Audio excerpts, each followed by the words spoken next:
E Deus criou o mundo. Criou o céu, a terra, as estrelas e o mar. E Deus fez o homem e deu a ele a fé, a esperança para se reencontrar nos momentos mais difíceis.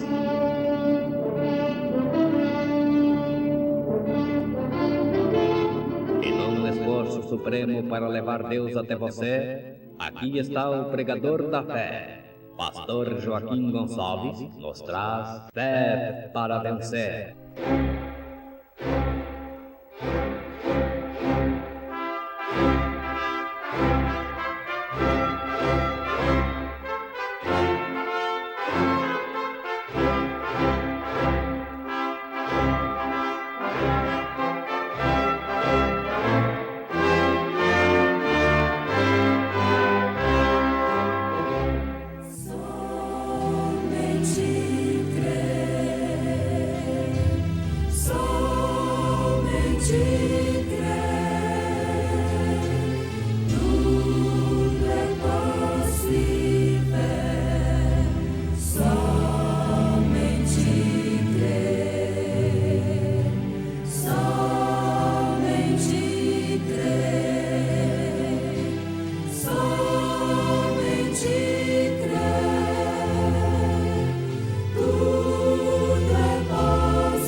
Como poderia Deus ter misericórdia de pecadores ímpios como nós, quando escondeu a si mesmo? Era um mistério.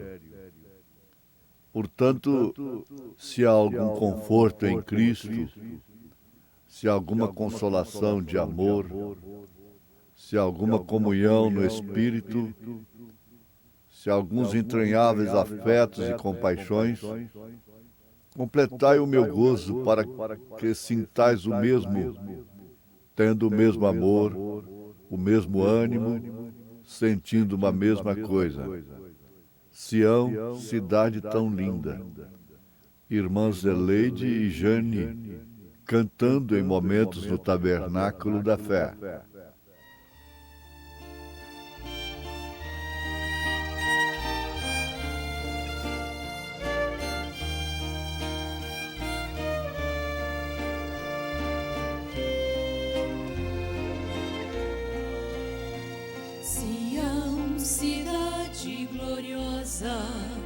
Que já preparada está, suas ruas são de ouro puro, de safira, de jaspe e cristal. São 12 as suas portas, cada uma tem um querubim, representam as tribos de Israel. A Bíblia nos afirma assim: ó Sião, ó Sião, ó que linda cidade dos céus, pra morar nesta santa cidade é preciso ser crente fiel. Ó Sião, ó Sião, ó que linda cidade dos céus, pra morar nesta santa cidade é preciso preciso ser crente fiel.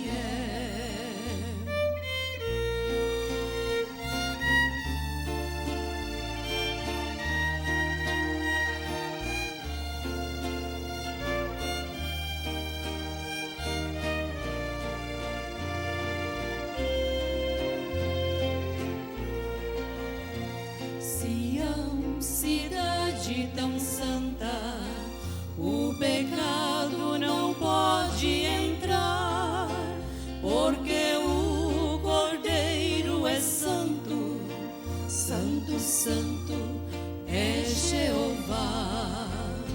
Somente os que foram lavados e remidos no sangue de Jesus subirão vestidos de branco, vão morar na cidade de luz. Ó Sião, ó Sião, ó que linda cidade dos céus. Pra morar nesta santa cidade é preciso ser crente fiel. Ó Sião, ó Sião, ó que linda cidade dos céus. Pra morar nesta santa cidade é preciso ser crente fiel.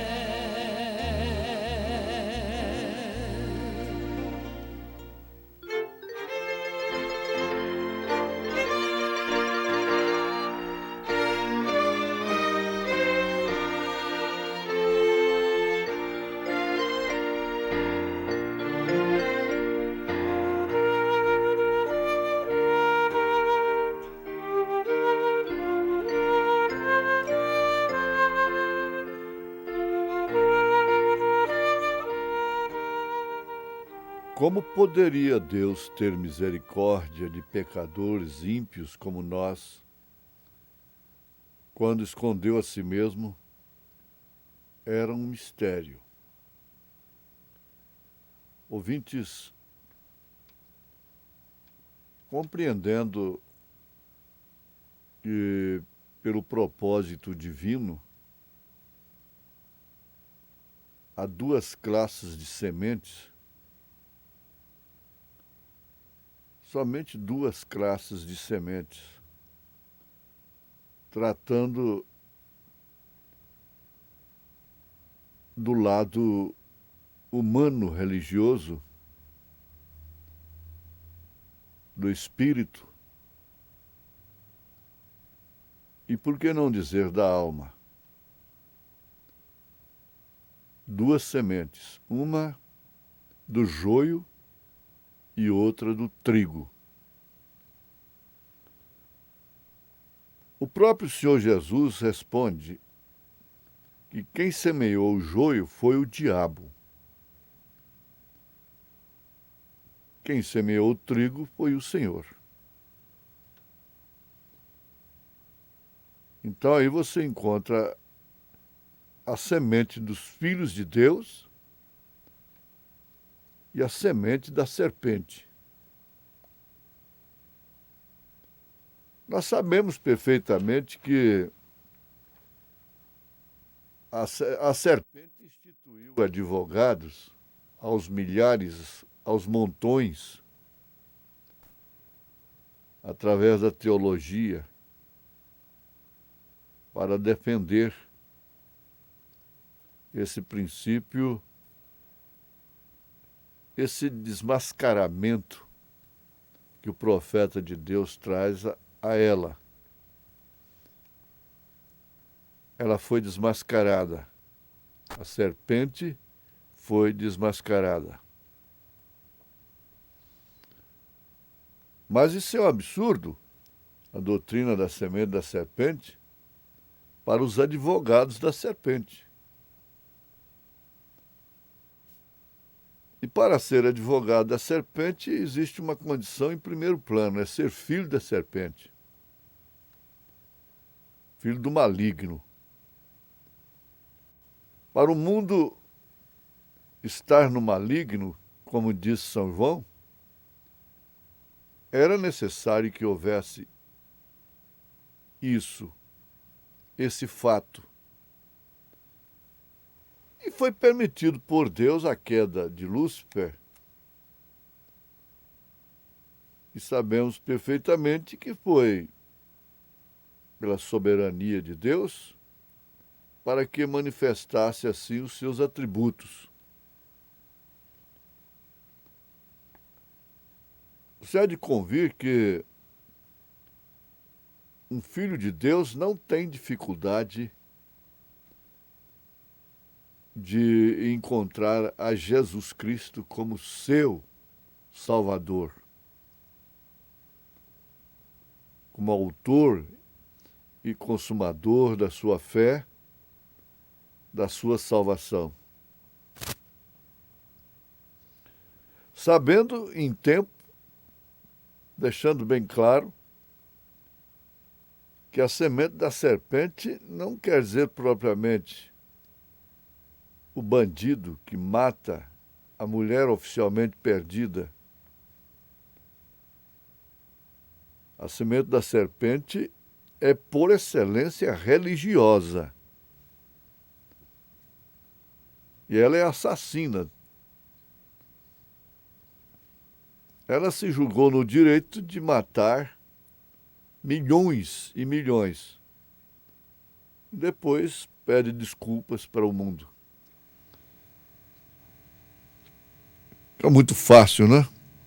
Mas só que não muda, não. A coisa vem de lá, vem das raízes. O propósito de Deus foi cumprido através do Senhor Jesus Cristo, que derramou o sangue do próprio Deus.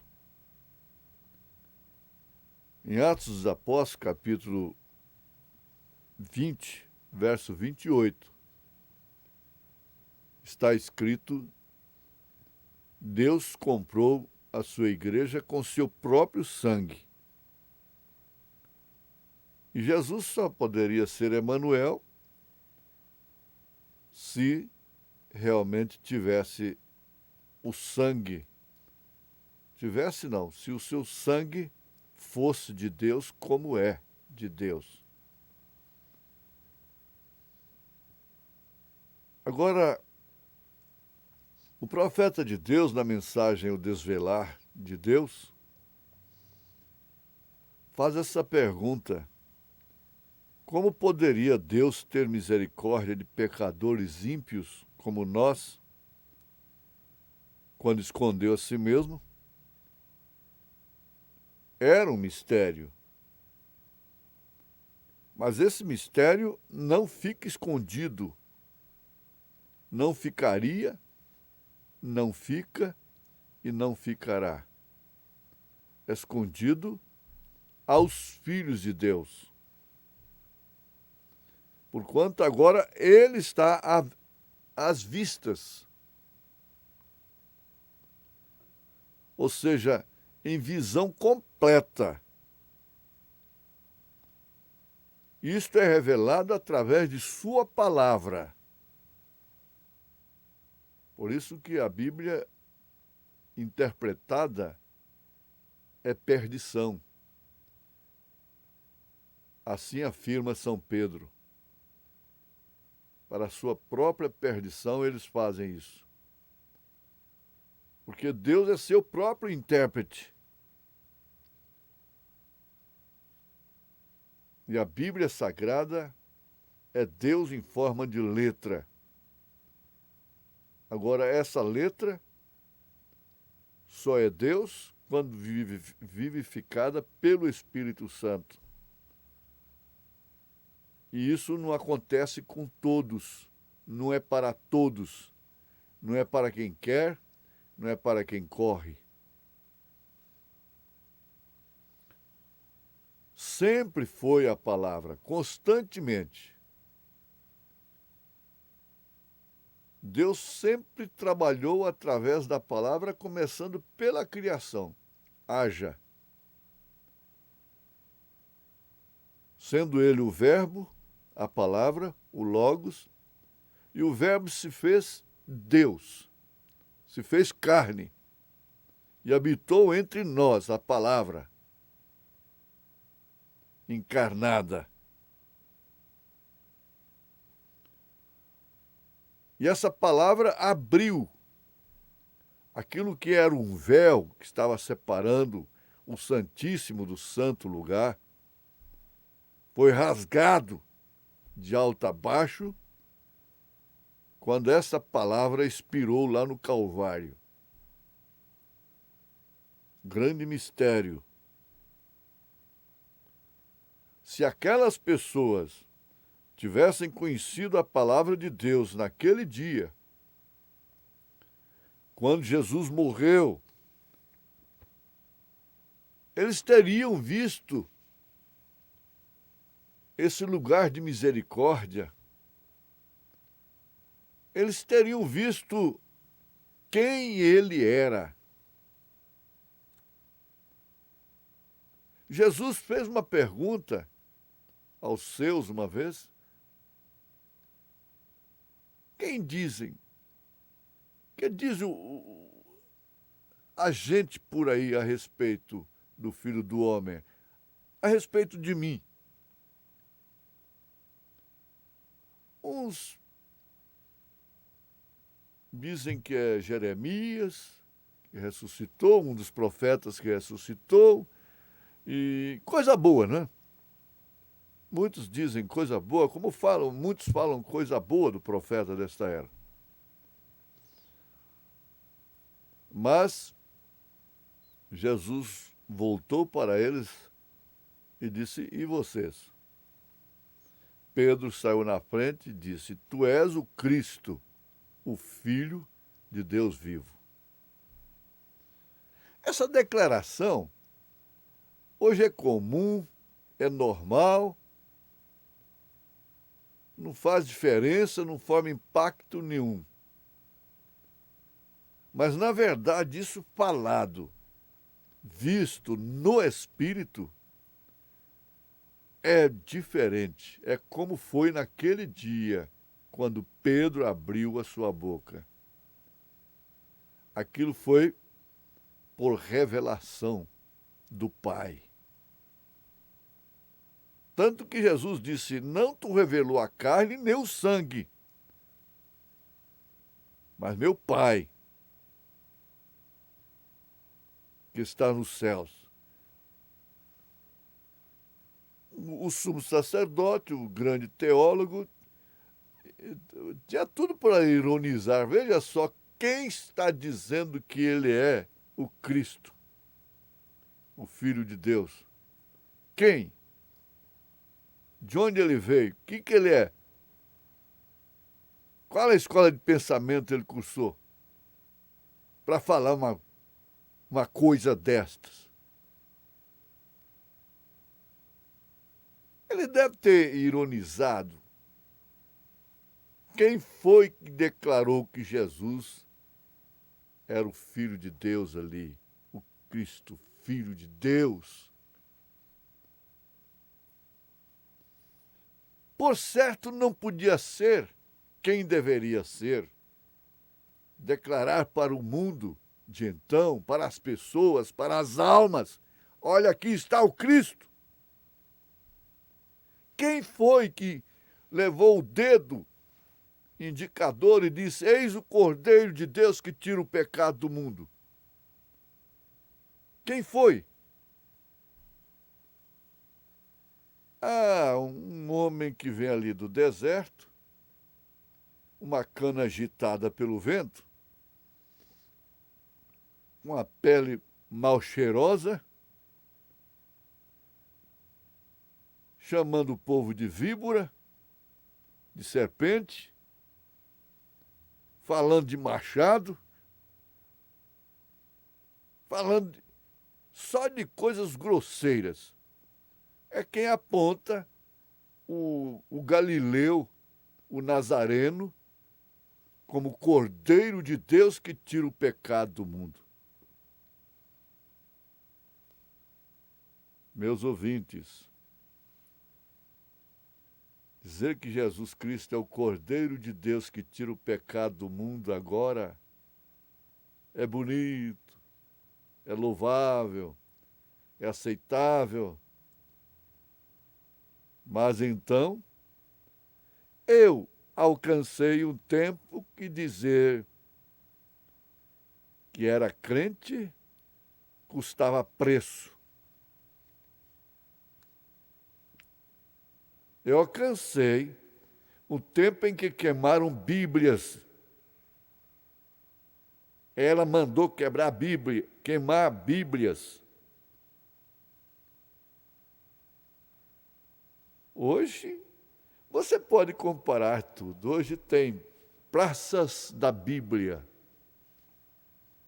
É o livro de monumentos. É o livro de instantes. É o livro de palácios. Não mexe com nada. Veja só como é a era. Tem que ter revelação das eras, das 7 eras da igreja. Senão vai ser enganado mesmo, está enganado. Falar que Jesus é o Cordeiro de Deus, pela revelação que João Batista falou, são pouquíssimos. Paulo disse que aquele que diz que Jesus é o Senhor, confessa que Jesus é o Senhor, ele só pode fazer isso pelo Espírito Santo, ele é de Deus. Ah, mas é tão comum falar isso. E aí então você continua a meditação. Quem era aquele homem naquele dia? Por que o véu rasgou?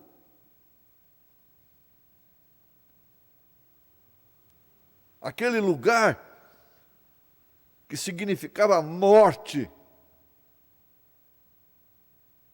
se entrasse ali o indevido, a pessoa indevida, não importa se fosse filho do sacerdote, do sumo sacerdote, morreria como morreu.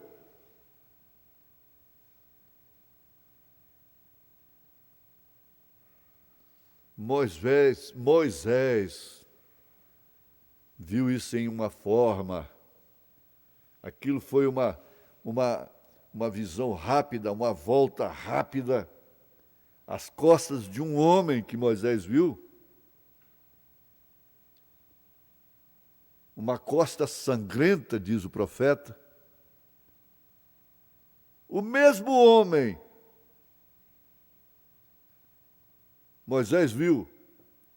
O que era aquilo? Deus queria lhes mostrar o lugar de misericórdia. Deus lhes queria mostrar quem era Ele. Essa é a sua labuta. Essa é a labuta de seus mensageiros. É saber quem é Deus. Conhecer o lugar de misericórdia. Começa lá no trono da graça, termina no seu coração. Se o seu coração não é um lugar de misericórdia, não importa quantos tronos de misericórdia hajam por cima de sua cabeça, você estará perdido. Coração sem misericórdia, credores incompassivos, pobres, miseráveis credores. O coração não tem misericórdia. O coração do homem natural, sem essa revelação, é parcial. Tem misericórdia aqui e desamor, injustiça, vingança, ódio ali. É uma fonte lançando duas águas ao mesmo tempo, doce e amargosa? Não. Quem tem essa revelação tem o trono da misericórdia, que é a fonte. E isso desce para o seu coração. E você goza dessa paz em primeiro plano, em nome de Jesus Cristo. Amém.